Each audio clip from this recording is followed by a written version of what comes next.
Bueno, muchas gracias a Natalia, que es como la madre del gineceo que ha montado aquí entre árboles. Gracias a todos vosotros y a mis chicas también. Nosotras somos la primera mesa de diálogo de estas jornadas y vamos un poco a intentar hablar de la relación entre paisaje, artesanía, arquitectura y comunicación. Nos han puesto ese extra, ¿no? Creación, sostenibilidad, muchos de los términos que han ido saliendo a lo largo de la mañana. Aquí en el escenario está Paola, que la tenéis que conocer porque ha hablado, de hecho ahora hablará un poquito menos porque ya conocéis más o menos cómo piensa y un poco lo que ha hecho. A continuación, Inés, que para mí eres un misterio porque tienes como un doble apellido, Inés Rir, y a la vez, ¿no? Sí, es un poco particular. Yo soy Inés Rodríguez, por eso es Inés Rir. Ah, claro. Es el acrónimo, claro. Que es la parte artesanal. Ella es una artista textil. Nos va a hablar de esa relación, la confección de tejidos y también algo muy importante, ¿no? La necesidad de actualizar las tradiciones, que es algo que también sistemáticamente ha ido saliendo toda la mañana, ¿no? Luego tenemos a Mae Durán, que es la parte arquitectónica, pero como mujer es bastante más completa que eso. Y también incluimos sostenibilidad, incluimos diseño como componente también de un colectivo dialogante que se llama Pez Studio, ¿verdad? Y por último tenemos a Uki, que me cuesta más tu nombre, Pernui, ¿verdad? Permú, perdón. Que se dedica a la comunicación, algo súper importante, como hemos visto en el último vídeo que se ha presentado esta mañana de Mírame, mira, ¿no? Una comunicación que yo entiendo que tiene que ser en dos direcciones, ¿no? Escuchar y también hablar, ¿no? Y luego también, aludiendo a lo que Paola decía esta mañana, de esa visión holística, ¿no? Holística de todo, ¿no? Intentar explicar todas las pequeñas partes, que es a lo que hemos venido aquí, ¿no? A hacer funcionar la suma de las pequeñas partes. Bueno, yo como periodista voy a hablar generalizando, ¿no? Porque nosotros es lo que hacemos, vista de pájaro, apuntando los temas para que luego ver si pueden tener aquí una traducción o no. Cuando Natalia nos puso esos deberes, ¿no? De tratar estos temas de, bueno, unión de paisaje, arquitectura, artesanía o incluso comunicación, pues nos pidió que escribiéramos y yo le dije, no, después, ¿no? Porque yo estoy acostumbrada a que me den información y luego digerir o tratar de digerirla. No, dijo antes. Bueno, pues antes. Entonces, esto es lo que yo sé, o desde donde yo miro o desde donde yo he mirado, ¿no? Ideas básicas. Relación paisaje. Yo no distingo mucho entre paisaje urbano y rural porque creo que son muy permeables, creo que son cada vez más porosos, aunque es difícil decirlo en un medio como este. Pero bueno, los problemas sí que me parece que son comunes. Estamos más acostumbrados a asociarlos al paisaje urbano, pero creo que son comunes. En primer lugar, limpiar, que es lo mismo que restar, que es lo mismo que elegir, ¿no? Que es lo mismo que priorizar y afrontar. Aquí tenemos claramente, ¿no? Esto es Hong Kong, donde han llegado, ¿no? A desplazar a los peatones de la calle, ¿no? Esto es puede que parezca una exageración, pero es algo súper habitual en las ciudades y cada vez más en muchos pueblos y en ámbitos rurales. Hay historias en el pasado que nos permiten ver que en el pasado puede haber muchas propuestas de futuro, ¿no? Esto es una calle de Copenhague en el 54 y esto es el mismo lugar hoy. Es decir, hay alguien que ha pensado ya distinto y hace mucho tiempo, hace 60 años. Esto es un edificio de Ben van Berkel ¿cómo se llama la ciudad-estado? Singapur, que a mí me parece fascinante cómo resulta revelador, mucho más que la arquitectura, el hecho de que no exista como un servicio público para que los trabajadores puedan esperar a la sombra el autobús, si es que hay autobús, para que puedan caminar, etcétera, etcétera, ¿no? O Callao, en Madrid, no hace falta ir tan lejos, ¿no? El espacio público conquistado por pistas de patinaje, tiendecillas que sirven para envolver los regalos, que no pueden envolver en el Corte Inglés, que supongo que lo alquilan, o sea, la rentabilidad. ¿Quién se beneficia del espacio público? El segundo punto sería la reconquista. Esto es Callao, pero ya sin todos esos tenderetes. O algo tan habitual en nuestro país, en las distintas regiones, que ahora parece que sea casi imposible sentarse en la calle sin pagar, ¿no? O sin morirse casi, ¿no? Sin tener ¿no? Toda esta serie de cosas, esta especie de protección de, no sé, de quién va a venir, ¿no? Para preparar estas... O la idea de acabar debajo de un puente, que ya es un imposible, ¿no? ¿Ya dónde se va a acabar? Cuando estabas fatal, acabarás debajo de un puente, ya no se puede acabar debajo de un puente, porque o eres fakir o no puedes. Bueno, esta cosa de sentarse, esto es Sol, y Sol siempre ha sido un sitio donde llegaba la gente, como no peregrinos, pero casi, y bueno, encontraban el agua, ¿no? Este microclima, era así, o sea, fue planificado así. Y de repente, bueno, esta es la fuente histórica, y ha sido todo tipo de cosas. La fuente ha sobrevivido, no se sabe bien cómo, la entrada de los coches, la salida de los coches y luego la rentabilidad del espacio, ¿no?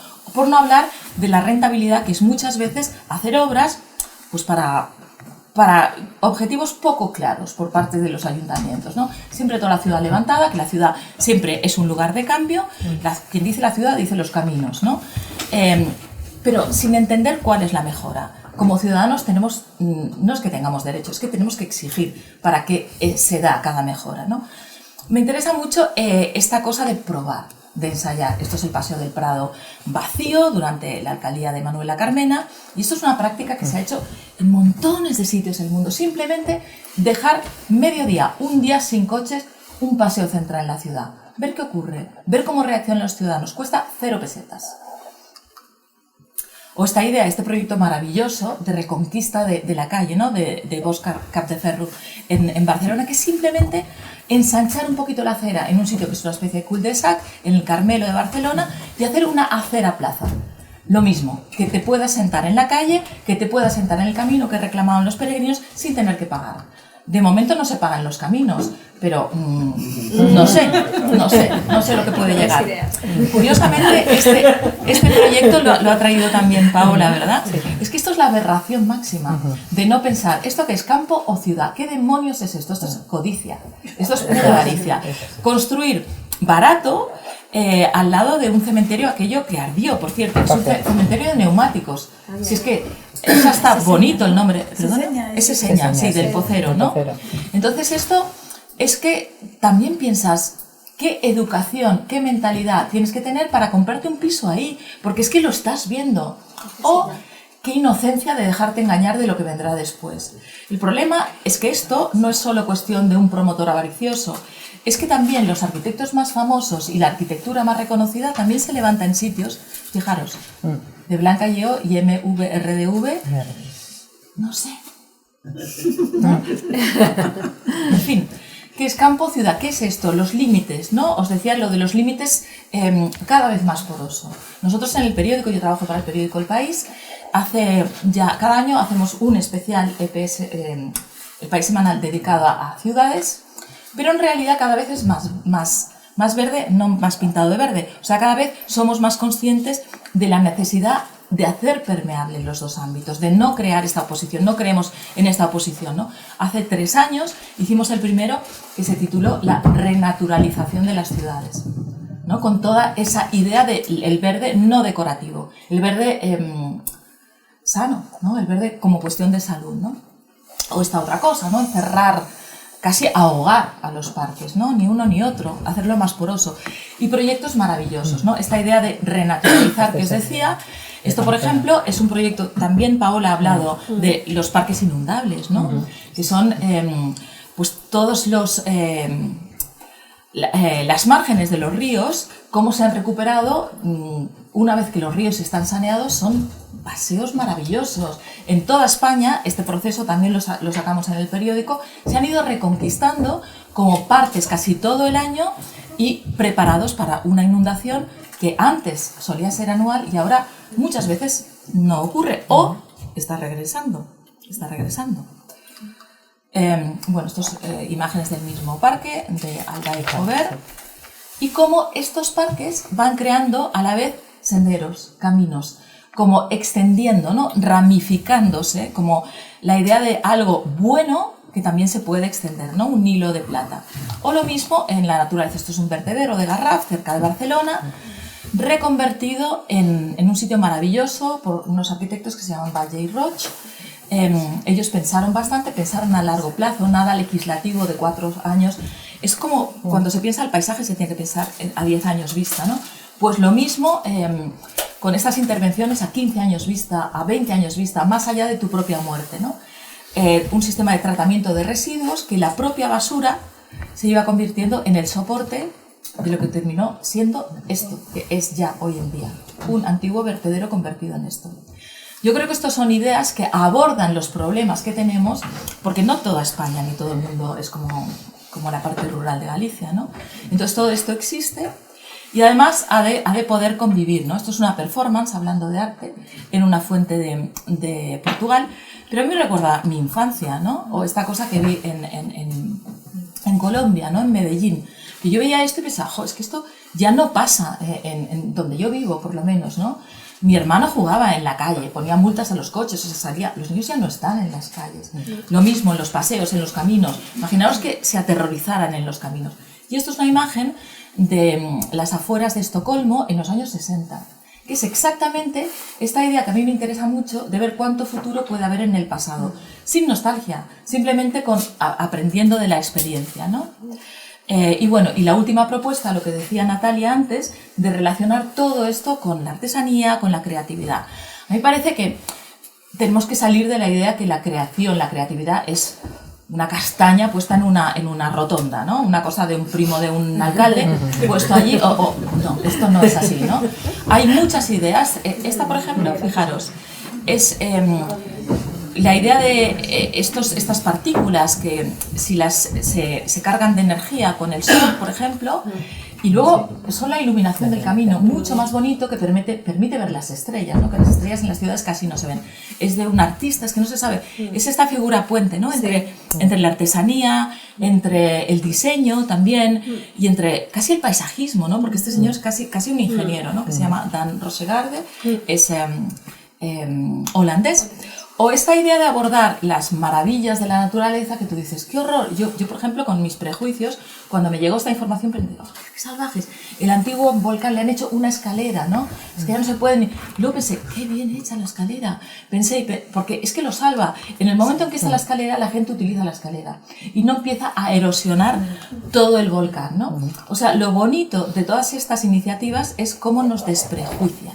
Me parece a mí, ¿no? A mí por lo menos como periodista. Y como último ejemplo, este reciclaje de infraestructuras urbanas clasiquísimo, que es el High Line de Nueva York, que ha cundido ejemplo como muchas cosas.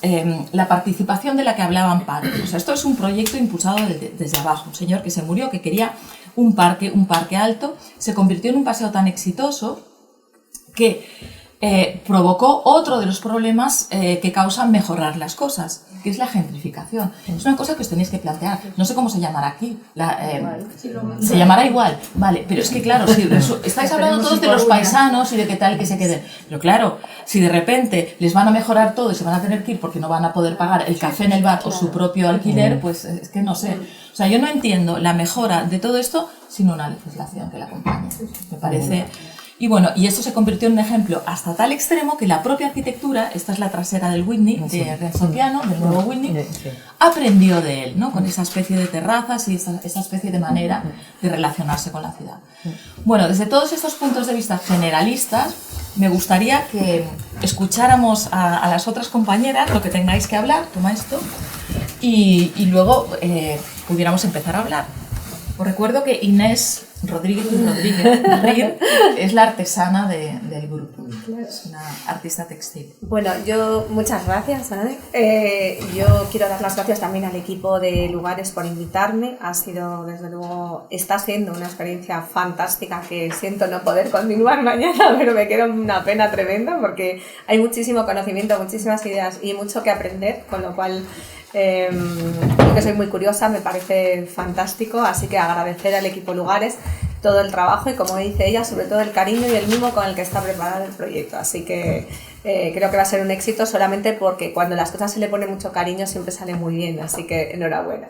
Partiendo de esto, es una maravilla estar con el equipo de mujeres que está aquí, con Paola, con Uki, a la que ya conocía, y con Mae, que no conozco, pero que nos vamos a conocer más.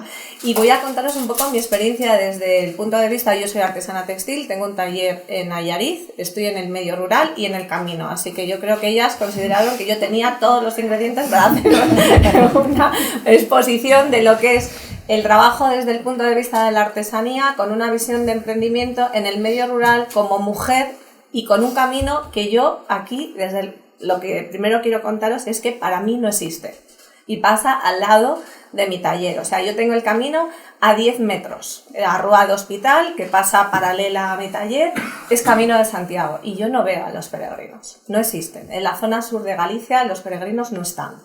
Y no están como estos. Tampoco quiero decir que sea malo que no estén, ¿eh? Porque a lo mejor yo me plantearía que quisiera que estuvieran de otra manera. Entonces quiero contaros un poco lo que vais a ver. Yo os voy a contar cómo es mi trabajo desde la artesanía, cómo desde la artesanía yo intento fusionar ese pasado en el que he investigado en las técnicas artesanales, sobre todo tradicionales, y de las mujeres en el textil, y cómo lo llevo a una artesanía contemporánea, porque me he dado cuenta que la artesanía no se consume de la misma manera hoy en día. La gente, sobre todo los nuevos consumidores, no están interesados en la artesanía de la misma forma.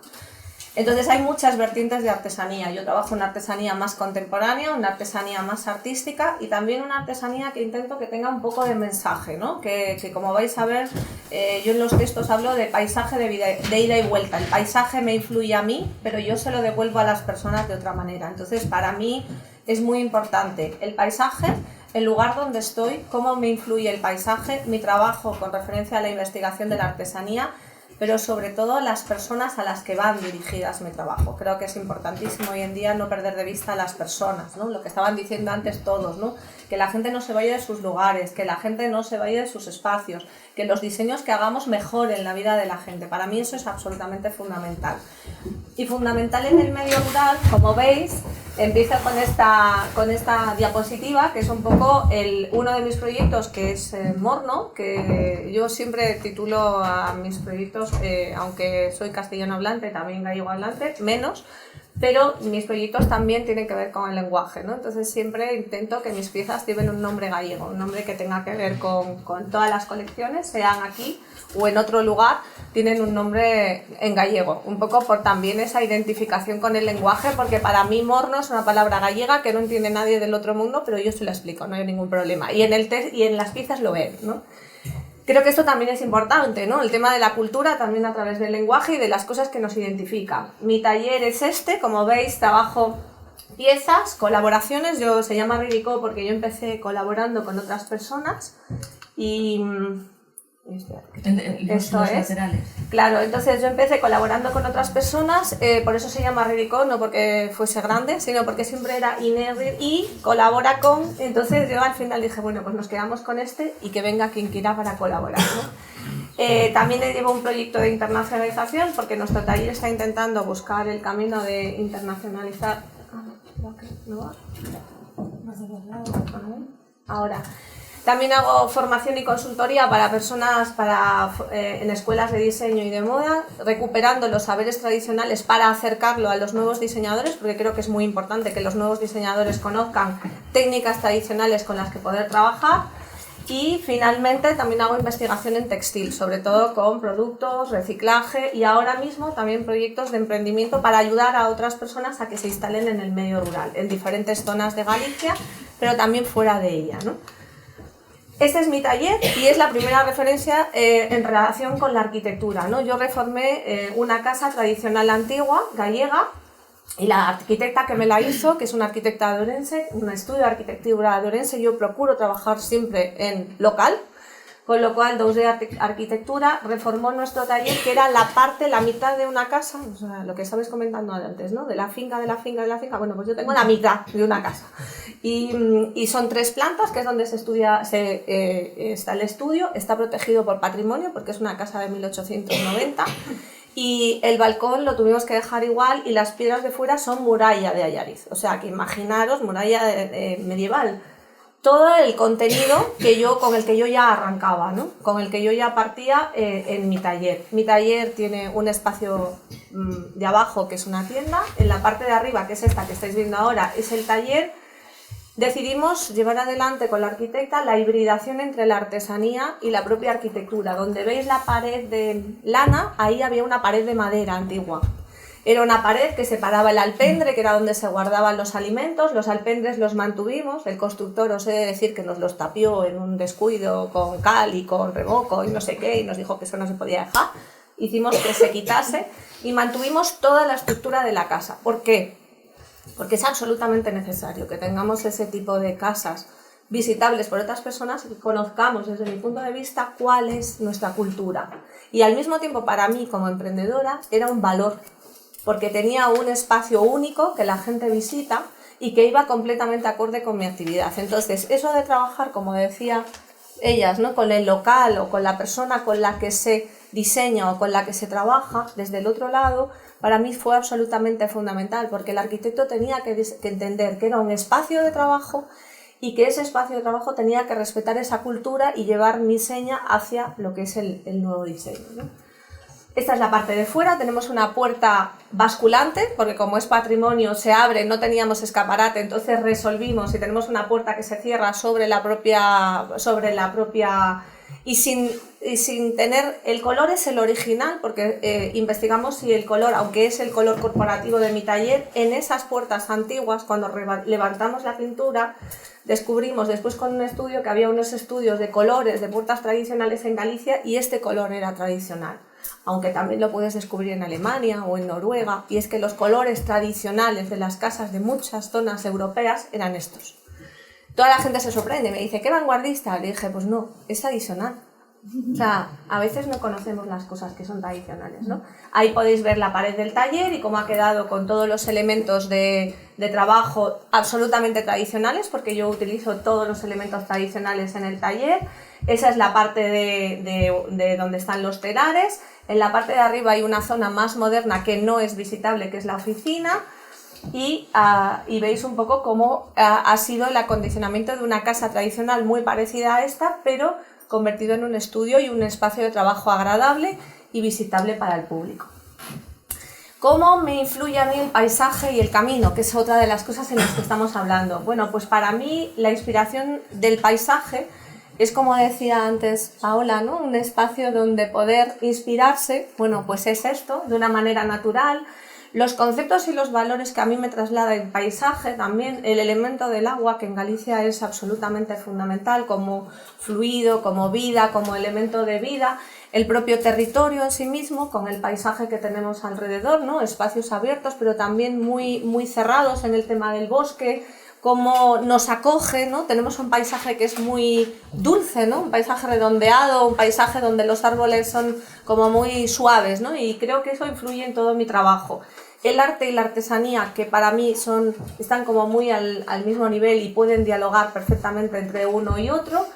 Los materiales locales, porque yo trabajo con lana, con lino y con otros materiales locales nuevos que voy descubriendo, como pueden ser los residuos locales, que van un poco más allá en lo que estamos hoy necesitando como sociedad, que es la economía sostenible, qué vamos a hacer con todos los residuos que tenemos, qué ocurre con los materiales cuando se biodegradan o no se biodegradan, ¿no? Lo que decían un poco los peregrinos, necesitamos madera, necesitamos plástico, pero también necesitamos pensar como diseñadores o como artistas en qué pasa con esos materiales, cuál es su ciclo de vida, cómo lo tenemos que mantener, cómo lo tenemos que cuidar y cómo va a impactar en nuestro territorio, lo decía Paola, ¿no?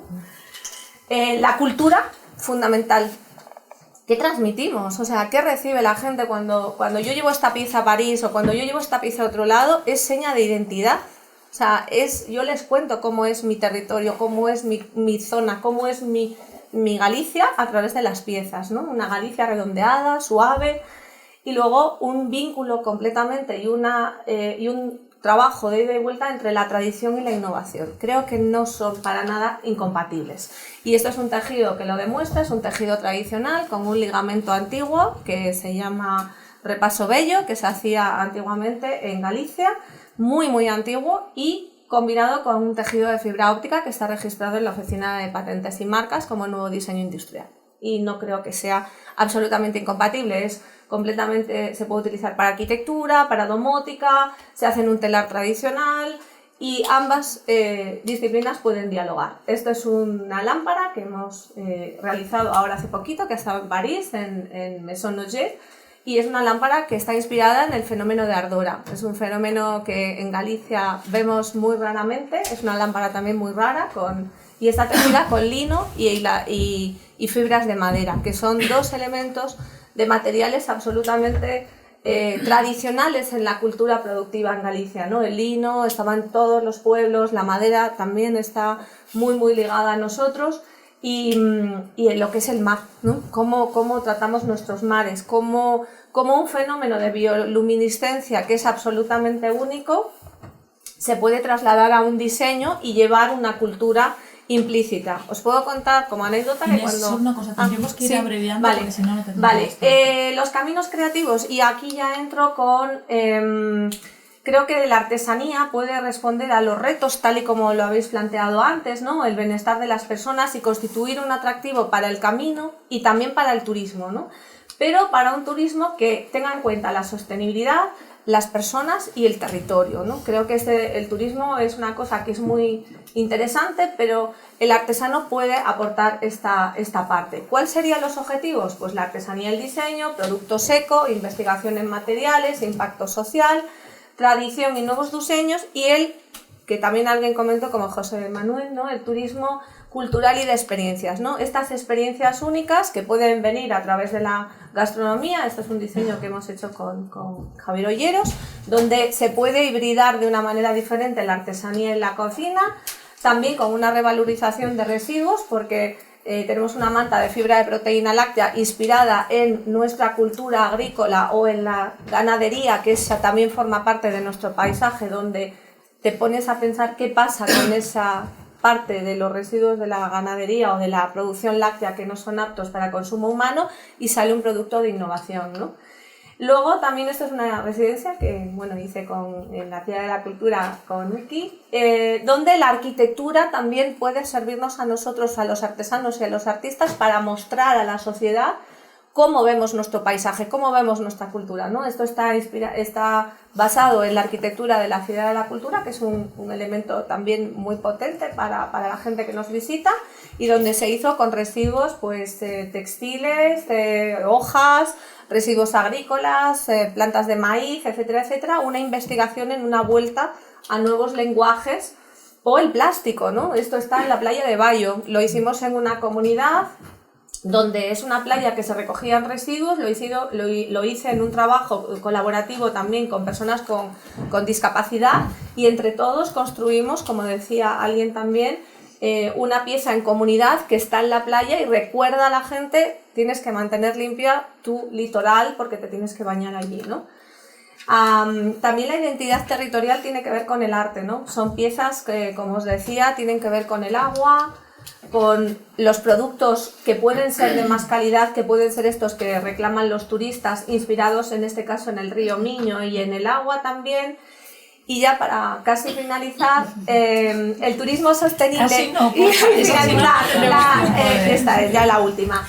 Sí que quería hacer hincapié en que el turismo de experiencias tiene que tener en cuenta también la cultura de los lugares, y sobre todo la artesanía puede dar respuesta a esa experiencia que muchos peregrinos, que no son los peregrinos a lo mejor que han salido en el vídeo, sino otro tipo de peregrinos, pueden encontrar en nuestros pueblos. Y al mismo tiempo, que es muy importante, generar también emprendimiento y cultura en el propio pueblo para que los vengan a visitar, no como un marco como una especie de, no sé cómo explicaros, como un espectáculo, ¿vale? Más bien como una zona de trabajo donde para ellos sea interesante. Gracias, Inés.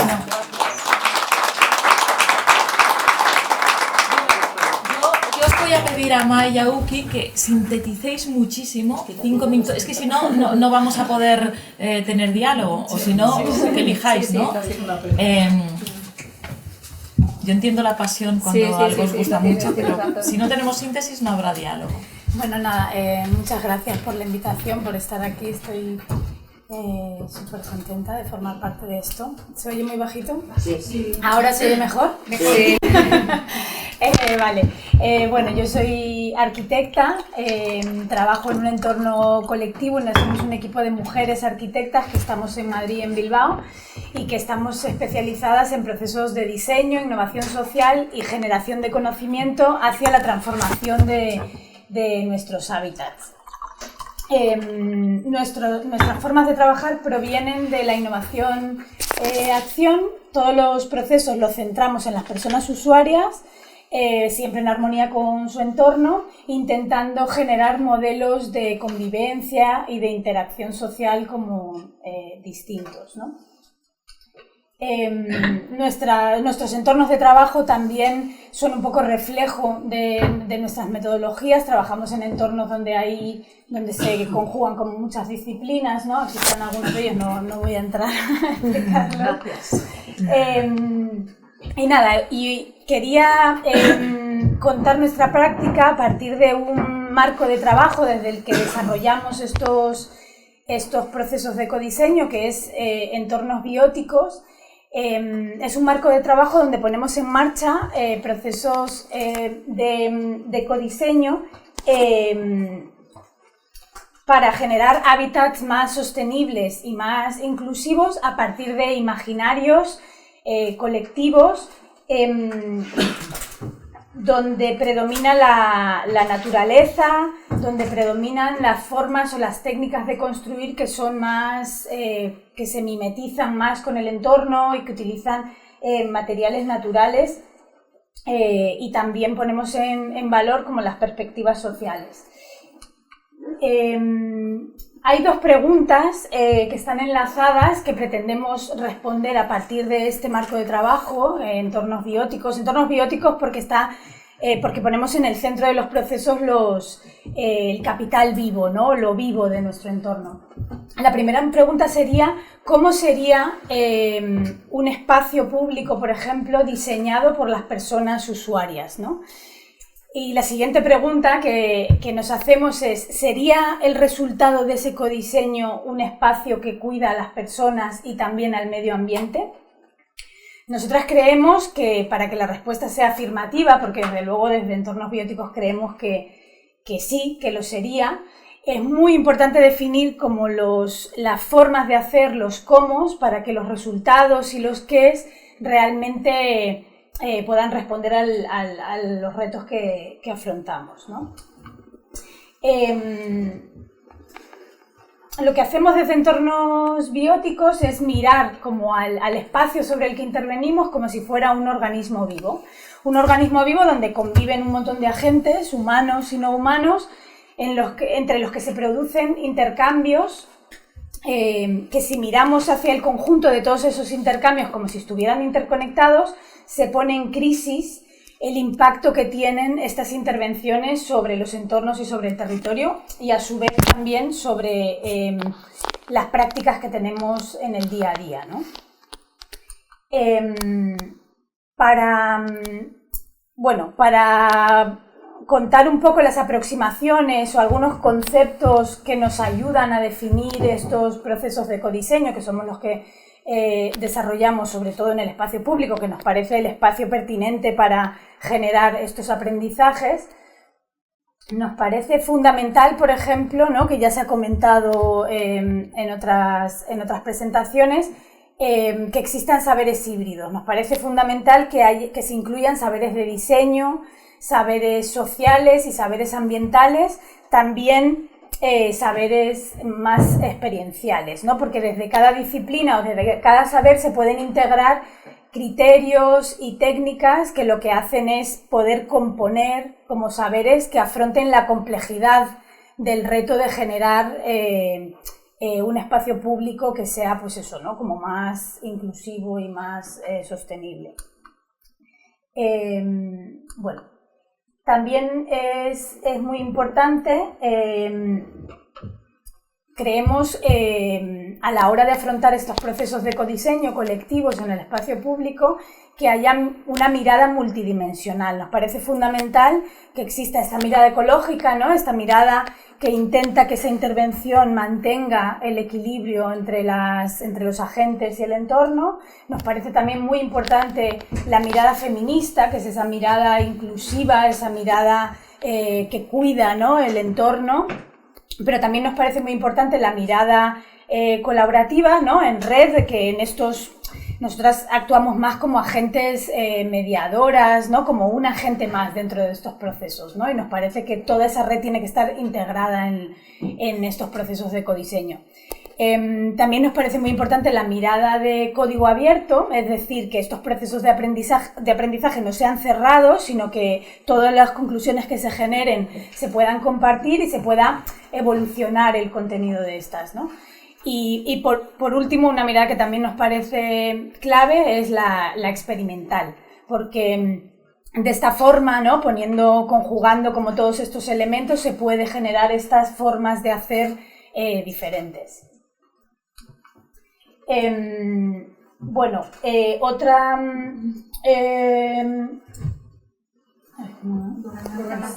sí, es que veo fatal. Aquí no se ve, es que no se ve. ¿El qué? Tendríamos que ir acabando la Sí, ya me quedan 2 solo, no te preocupes. Un aspecto clave nos parece también la gobernanza participada, es decir, evidentemente ya hemos hablado de que hay que integrar a todos los agentes del territorio en los procesos de toma de decisiones, ¿no? En los procesos de diseño, pero también nos parece importante como poner en relevancia los beneficios que tiene esta perspectiva, es decir, qué genera realmente, ¿no? ¿Por qué que las personas participen en la toma de decisiones de la intervención o la transformación de los espacios donde viven? ¿Qué beneficios trae y por qué es clave para que podamos responder a los retos sociales y ecológicos que nos competen, ¿no? Y por otro lado, ya por terminar, algo que también es muy importante y que en estos espacios, que sobre todo son de reflexión y de aprendizaje, nos parece fundamental, es que las estéticas de estos resultados nos parece que tienen que ser necesariamente responsables, ¿no? Como generar un nuevo imaginario donde la creación o estos procesos de ecodiseño, lo que se integran todos estos principios, creemos que necesariamente las estéticas resultantes, si beben de todos estos elementos, es una estética renovada, que es muy bella, como también comentaba, me parece, Paola en su presentación, pero que también es ética, ¿no? Es inclusiva, es ecológica, incluye como todos estos elementos que hemos comentado, y nos parece que, bueno, esto es una imagen así un poco provocadora, pero es un paradigma de una nueva estética que es responsable, ¿no? Ya está, ese un...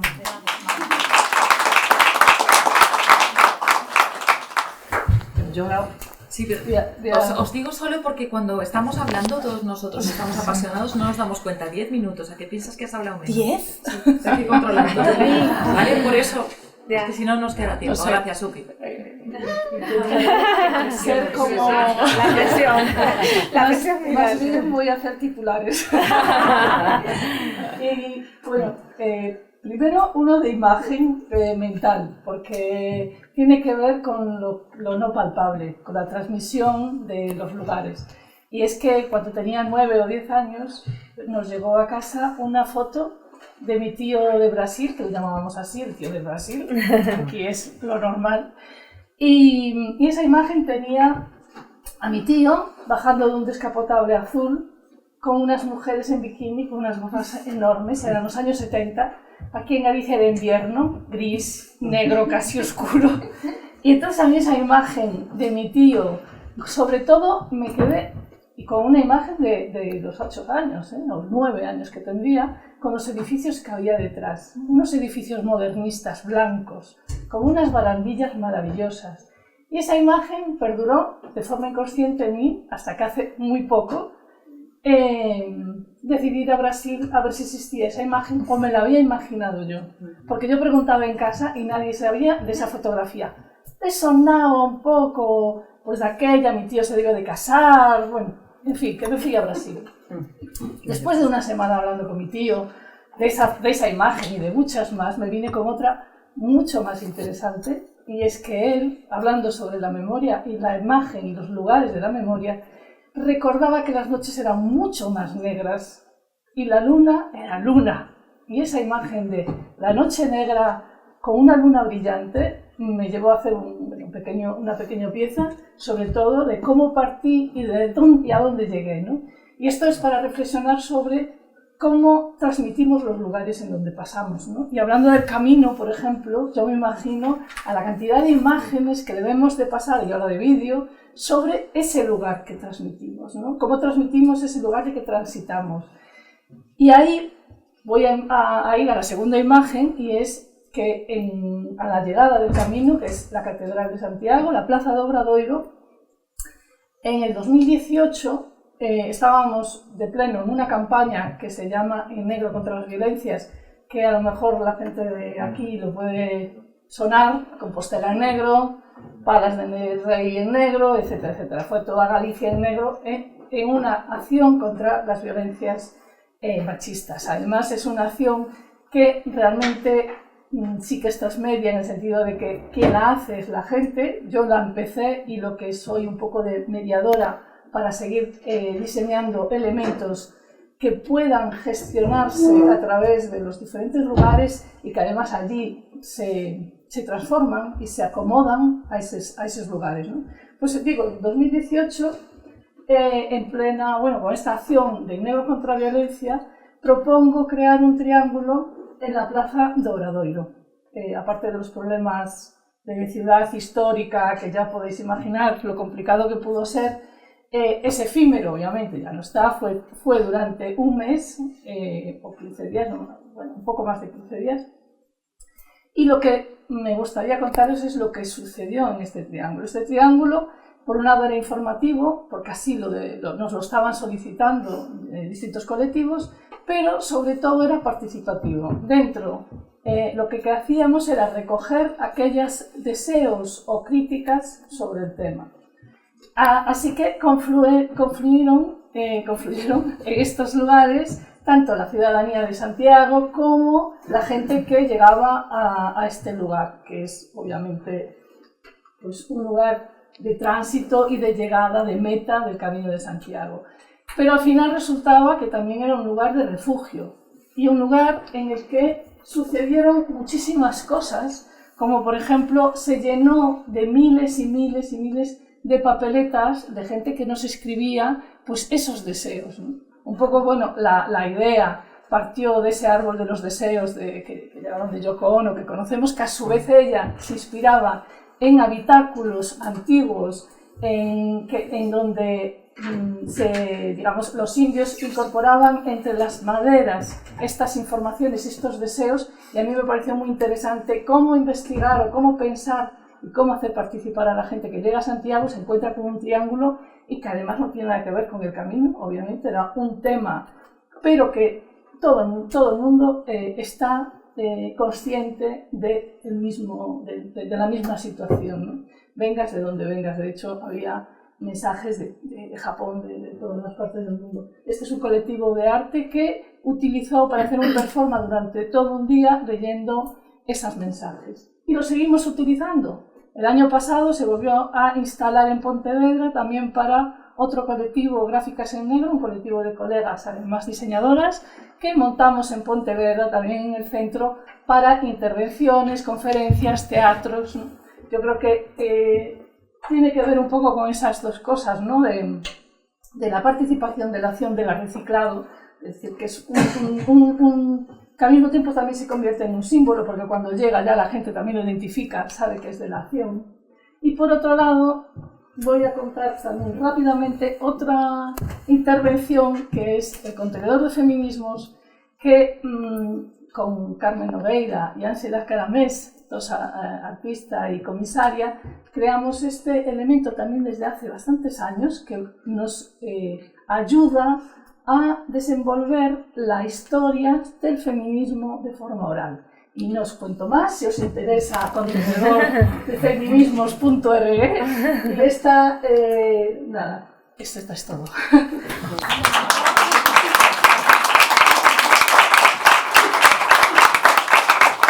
Bueno, doble aplauso para Uke porque es modesta. Es que habíamos dicho 5 minutos. Sí. Entonces, yo creo que un denominador común en todas las intervenciones, incluida la de Paula esta mañana, que igual merecería la pena que acotáramos de alguna manera, es el tema de la participación. La participación era tradicionalmente denostada por los arquitectos porque retrasa las obras. ¿Cómo va a opinar de esto alguien que sabe mucho menos que yo, está mucho menos preparado que yo para intervenir? Hemos visto en el vídeo cómo la participación puede ser simplemente opinar de qué es lo que hace falta. Y vemos también en los procesos participativos de los ayuntamientos que muy poca gente participa. Y al final es como una especie de pantomima sobre la participación, ¿no? Entonces, ¿en qué se materializa? ¿En qué se traduce la participación? En cada uno de vuestros ámbitos. En el paisaje, en el tuyo, eres la que más lo has explicado. ¿Y hasta qué punto, aunque esté incorporado en vuestro ideario, tiene un efecto, ¿no? Más que una ambición? Bueno, pues ahora me toca hablar un poquito. Bueno, yo voy a intentar... yo en participación tengo que reconocer que normalmente mis proyectos desde hace ya bastantes años parten de un proceso de participación, a veces llevado a cabo por profesionales y a veces únicamente por la necesidad que tengo de conocer mejor los lugares, y suelo utilizarlos, por ejemplo, en el proyecto de Bakio, para hablar de cosas que habéis visto. Hemos hecho varios talleres de participación en los que, lógicamente, teníamos que explicar cuál era el problema. Y nos hemos basado, por ejemplo, en hacer una maqueta. Lo que me he dado cuenta cuando hago los procesos de participación y explico los fenómenos que pueden pasar es que la gente los entiende muy bien y los capta muy bien. Y ese miedo que inicialmente pueden, o ese rechazo, con ese diálogo y esa información va desapareciendo. En otros casos no, Yo estoy hablando ahora de Bakio, y en Bakio os cuento una pequeña anécdota. Y es que mientras estaba explicando, ¿no?, esto, de repente una señora mayor me pregunta: oye, ¿y habrá odonatos? ¿Odonatos? Pero, ¿qué me estás preguntando? Es bióloga, ¿no? Los odonatos son las libélulas, es una familia de las libélulas. Y dice: no, yo es que vengo de Vitoria. Y entonces lo entendí. Dije, claro, en Vitoria hay unos centros de educación ambiental que llevan muchos años explicando temas de biodiversidad, y esta mujer estaba interesadísima por los odonatos. Bueno, no quiero decir que tengamos que llegar todos a ese nivel de conocimiento. Nivel odonato. Nivel odonato. Pero sí que es interesante saber primero que la gente que está en el lugar son los que primero saben del lugar. Y los que te van a dar muchísimas pistas. No, yo es que tenían miedo, por ejemplo, de que quitáramos los paseos a los perros. No, los paseos a los perros, ¿vale? El paseo incluso se van a poder bañar si quieren. O sea, me refiero que... Pero Paula, dirías que son pistas de uso. No solo de uso. O sea, no, hay veces que está lo intangible también, y eso es muy importante. O sea, si yo, por ejemplo, en el diseño son un poco el atlas de las emociones, un poco, ¿no? Aquí había un molino y yo venía aquí a bañarme, o aquí había una, no sé, esta era la zona, digamos, donde está, por ejemplo, yo quería hacer una pequeña recuerdo a la parte que me gustó más de Bakio, que era la iglesia, y tenía un empedrado maravilloso en esto, y fue o sea, todo el mundo coincidía que la parte más bonita de Bakio era la iglesia y el empedrado que tienen en la entrada, con lo cual era como necesario incorporarlo, ¿no? A veces el proceso participativo, voy a contar el caso contrario, nos ha llevado a paralizar un proyecto, y nos ha pasado hace poco. Y me parece incluso bien, porque nos ha dado un poco las pistas. Este era un proyecto ya que surgió con una polémica, porque yo creo que las bases venían de arriba y de abajo, o sea, de arriba abajo, y no tuvieron en cuenta el valor histórico, en concreto de una alameda, de abajo arriba. Y a mí en estos procesos de discusión, que no fueron nada agradables, porque la gente estaba muy... pues nos hicieron replantear un poco ese proyecto. Ese proyecto se decidió dejar en stand-by hasta que verdaderamente se cambiaran las bases, y a lo mejor hay que hacer un proceso nuevo. Esto es siglo XXI total. Claro. Profesional replanteándose. Pero es que hay que hacerlo. O sea, no tenemos...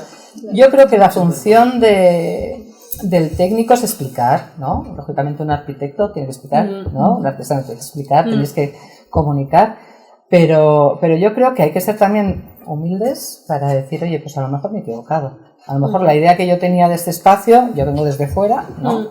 Aterrizo, y a veces aterrizo pues con unas bases y unos pliegos y unos condicionantes que tal vez no sean los más adecuados. Y entonces a lo mejor esto quiere decir que el proceso participativo, si se da, se tiene que iniciar antes de actuar, sí, ¿no? Un poco lo que Totalmente. mostraba el vídeo, ¿no? Antes de llenar todo aquello de bancos. No, completamente. O sea, yo creo que aquí también hay una intervención política, porque llega un momento que tienes que planificar y priorizar.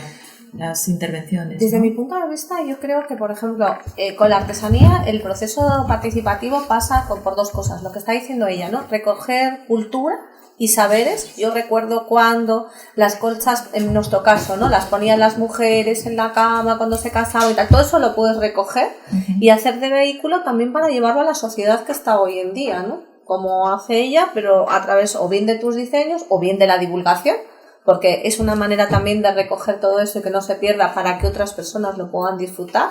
Lo puedes pasar por tu filtro o lo puedes dejar como está, que también es otra opción, ¿no? Porque otro puede venir y usarlo de otra forma. Entonces también creo que es una manera de recoger saberes y cultura, y una cultura que si no se recoge se pierde, ¿no? Desde el punto de vista de la artesanía, también es un valor a la hora de eso se recoge y pasa por el artesano, pero también se devuelve como imagen del lugar, ¿no? O sea, vuelve a salir otra vez lo que tú decías antes, nutrir el paisaje. Eso es, y sobre todo lo que decían también los peregrinos que venían, ¿no? Yo quiero llegar al pueblo y saber interrelacionar, ¿no? Esa intercomunicación que había en el camino, que creo que ahora no se produce, con las zonas locales, con los pueblos, con cómo vives, qué comes. Ah, pues mira, yo hago los chorizos, pero a lo mejor esos chorizos no se hacen en no sé dónde. Esto, o sea, si realmente se llega a reconstruir esto, sí, o algo así, aplicado al camino, aplicado a esta zona, ¿no será una especie de Disneylandia? Yo creo que sí, ahí creo que entra perfectamente lo que tú dices, ¿no? Creo que si se crea para el camino es Disneylandia, pero si la gente vive y vive así, y yo trabajo en mi taller y mi taller me permite trabajar para un arquitecto, para un tal, no sé qué, yo te voy a contar lo que estoy haciendo, no te voy a contar lo que la administración o el camino o la imagen o el marketing quiere contarte, yo te voy a contar lo que yo estoy haciendo. Y a lo mejor estoy haciendo algo con fibra óptica, o a lo mejor estoy haciendo un pote tradicional, o a lo mejor estoy haciendo chorizos o hago rosquillas. Y tú vienes a ver lo que yo hago, no lo hago para que tú vengas, que creo que es distinto, ¿no? Creo que es diferente el planteamiento. Sí, Cris, otro de los temas que ha salido, también bastante común a todas y a las intervenciones de esta mañana, ha sido lo de la hibridación, ¿no? Lo de mezclar saberes, lo de colaborar. Entonces, ¿esto cómo se hace? ¿Se jerarquiza? ¿No se jerarquiza? ¿Se ordena? ¿No se desordena? O sea, ¿cómo? A ver, desde nuestra experiencia, por ejemplo, un poco mezclando la primera pregunta y la segunda,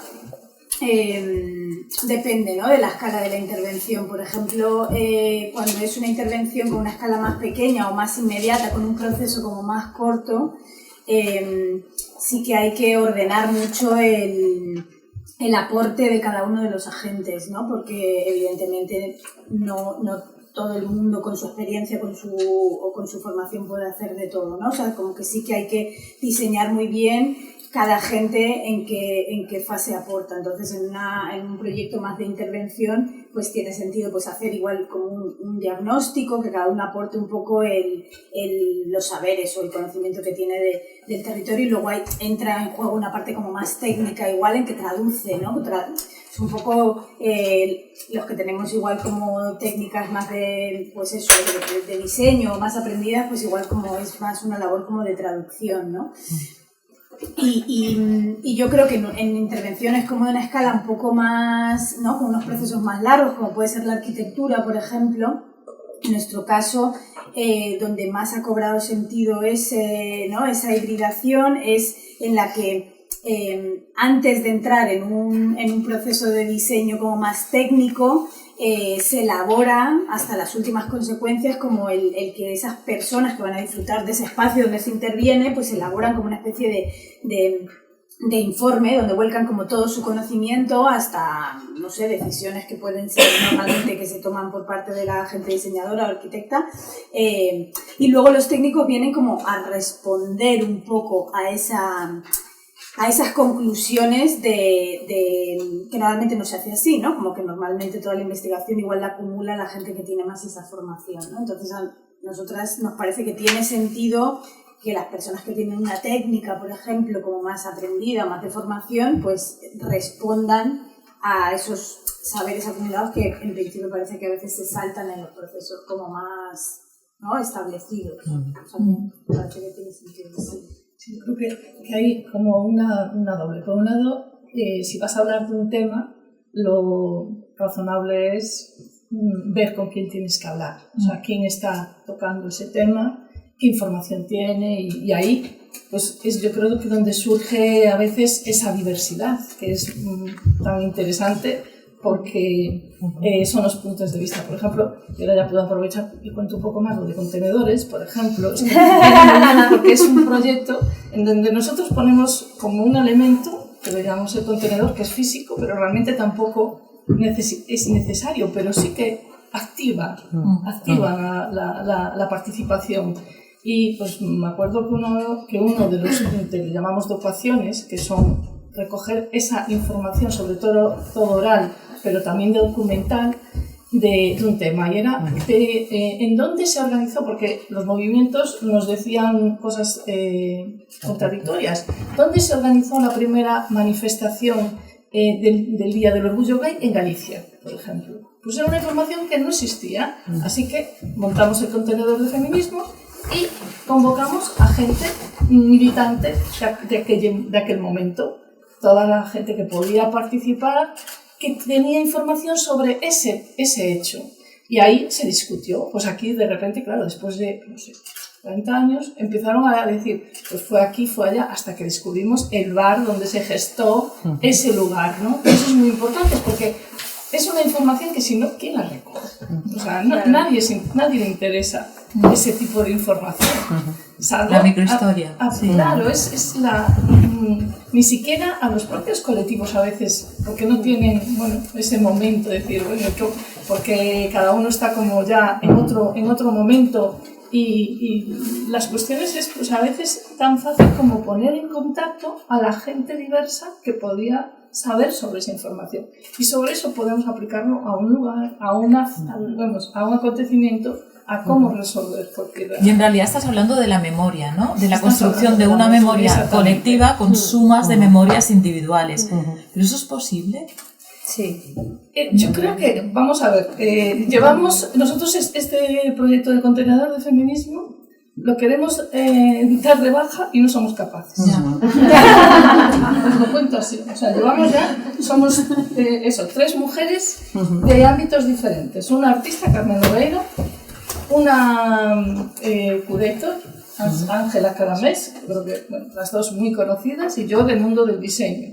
Y pues eso, nos montamos esta que fue también como una coincidencia de piezas entre las 3. Bueno, las 3 somos amigas, obviamente, pero la evolución fue que el año pasado nos llamaron de Reina Sofía, porque es una de las piezas que ahora ocupa esa sala que tiene que hablar de la calle, de los movimientos sociales. Pues está ahí el contenedor, bueno, una réplica, no la original, una réplica del contenedor está ahí en Reina Sofía. Pero nosotros le dijimos, como condición para que estuviera ahí, teníamos que hacer una adecuación, porque el contenedor no es una pieza de museo, es una pieza para hablar, para recuperar. Así bueno, eso ha sido un problema del arte contemporáneo, ¿no? La cosificación de las intervenciones. Así que hicimos una adecuación sobre el tema de las bueno, no se me queda en blanco. Una adecuación sobre el contenedor. Claro. No. O sea, las intervenciones. Sobre el sindicalismo. Me queda así la palabra.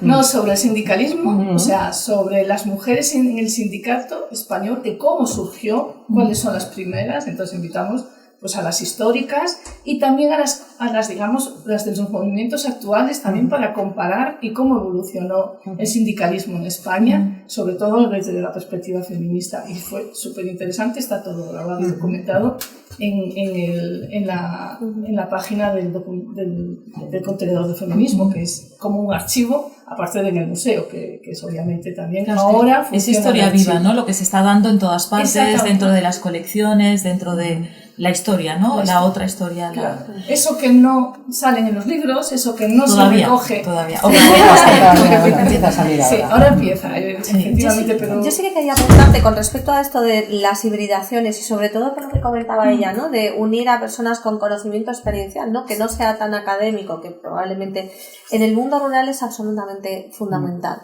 Porque es una manera, como explicaba ella, con referencia a las mujeres, de que la gente se implique en ese cuidado y en ese mantenimiento que hablaban los peregrinos, de yo quiero un espacio donde encuentre un banco limpio, cuidado y tal. Entonces, ese conocimiento y que se articule desde las administraciones, con los arquitectos, lo que tú estabas contando antes, ¿no? La parte de administración, arquitectura, la gente que vive allí en las zonas y en los territorios, al final también contribuye a una cosa que tenemos como con mucho problema aquí y en toda España a nivel rural, que es la fijación de población, ¿no? O sea, esa participación experiencial hace que la gente haga suyo el espacio, Sí, que se interese por él, ¿no? Lo vamos a cuidar por lo que decía un peregrino al final, ¿no?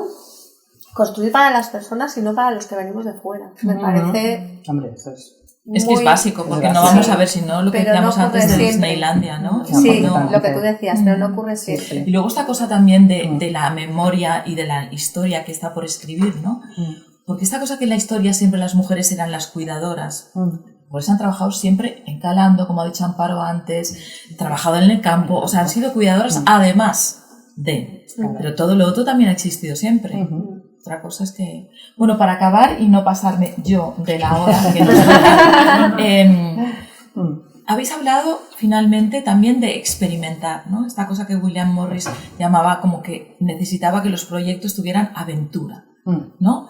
¿Hasta dónde se puede llegar con la aventura, con la experimentación? ¿Y buscando qué? Igual es más interesante empezar por el paisaje, que a lo mejor es el como... Sí, de alguna manera, claro, depende un poco de hacia dónde llegamos. En el campo, por ejemplo, cuando trabajo en temas de estabilización y de la experimentación, con cuidado, claro. O sea, me refiero, tengo muchos condicionantes técnicos, ¿no? Y entonces se puede experimentar. ¿Cuándo podemos experimentar? Pues cuando tenemos un ejemplo. Cuando, por ejemplo, pues tenemos que trabajar, pues como os decía, en un parque donde te tienes que inventar una manera de plantar, una manera de imaginar. O sea, sí que tienes campo para la experimentación. De hecho, no tengo que confesar que yo, por ejemplo, me encantan las plantas, yo creo que se ha visto. Y entonces, yo en todos los proyectos siempre pongo un 10-15% de cosas para experimentar. O sea, me refiero que no las he conocido, que quiero ver cómo se comportan, algunas veces tengo éxito y algunas veces no. Y forma parte...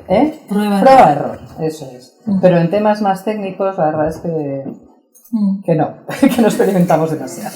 Yo en mi caso creo que experimentar es un vehículo, ¿no? Es un camino para encontrar nuevos materiales, nuevos diálogos, nuevas formas de hacer, pero con un límite. El primer objetivo son las personas. Creo que tenemos que pensar sobre todo en el impacto de las cosas que hacemos en las comunidades, en las personas. Aquí está saliendo constantemente todo el rato, ¿no? El arte, cómo vivimos, cómo nos sentamos, o sea, todo las personas se nos ha ido un poco a la cabeza y no pensamos en las personas. Y el otro límite para mí es el medio ambiente. Creo que tenemos que tener muy consciente lo que estaba diciendo Paola, ¿no? O sea, hay una conciencia que no tenemos de llevar adelante y la experimentación tiene que beneficiar a las dos partes. Si no la beneficia, entonces es mejor dejarla. Pues en nuestro caso nos parece fundamental esta parte de experimentar porque el reto es tan grande, ¿no? Que hay que probar cosas o componer saberes, ¿no? para conseguir cambiar el resultado, ¿no? de cómo se diseña y cómo se construyen nuestros espacios.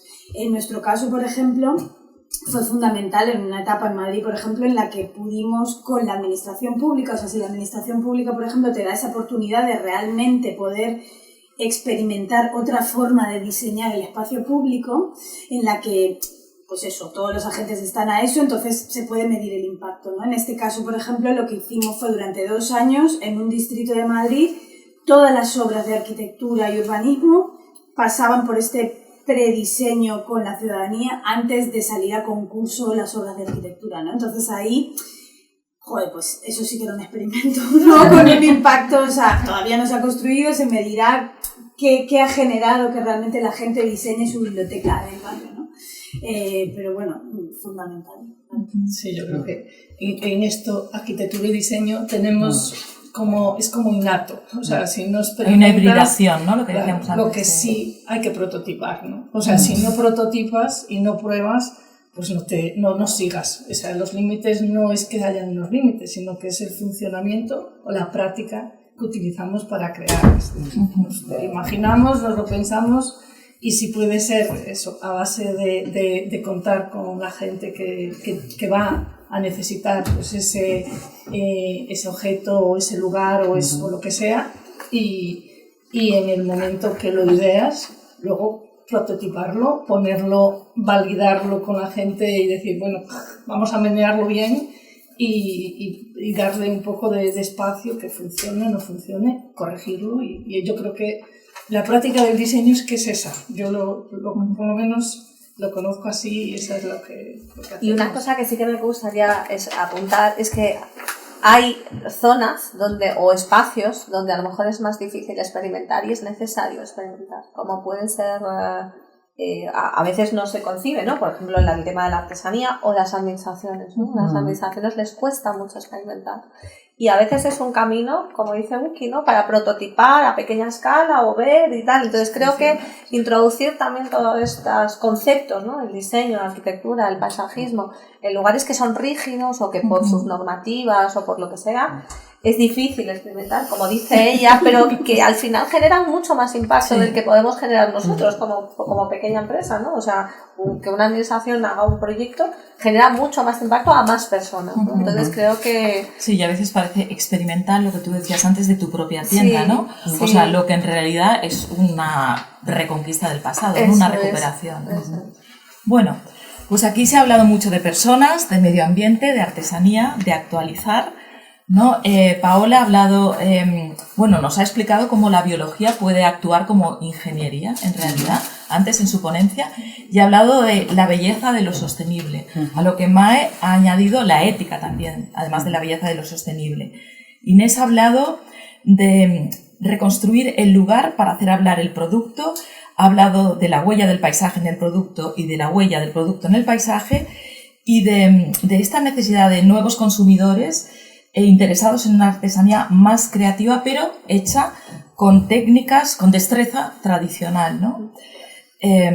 Mae ha hablado, ha preguntado cómo puede un espacio cuidar a las personas, que todavía tenemos que contestarle entre todos. Yuki ha hablado, ha preguntado también cómo transmitir los lugares, y ha descrito un arte que, además de ser participativo, y bonito y social, es informativo. Yo creo que con la suma de todos los saberes de ellos podemos concluir este debate, este primer debate.